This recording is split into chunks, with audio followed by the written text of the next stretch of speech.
c'est pas forcément le rôle de l'UNEA et des dirigeants d'entreprises adaptées d'évaluer l'efficience réduite de la personne. Nous, ce que l'on demande, c'est d'employer des travailleurs handicapés qui auront été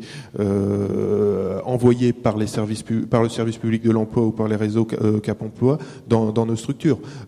Nous, dans la procédure,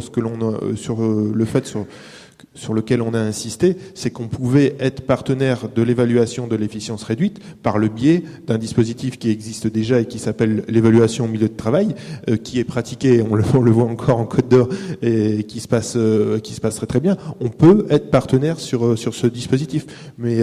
la notion d'efficience réduite, c'est pas forcément, je pense que c'est pas forcément à nous de nous embrayer et d'avoir à spécifier que telle ou telle personne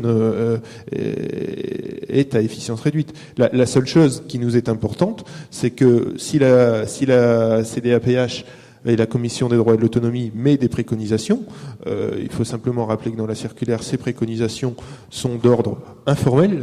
et que surtout les directions départementales du travail ne viennent pas bloquer derrière le paiement de l'aide au poste parce qu'elles exigent, puisque ça se passe dans certains départements, exige la préconisation environnement adapté.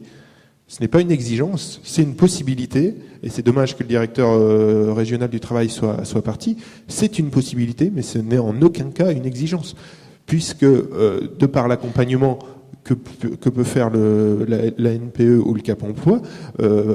déjà entre la durée de traitement d'un dossier et puis la recherche d'un emploi ou la proposition à un travail pour une personne handicapée, la situation a pu évoluer. Le handicap a pu évoluer et donc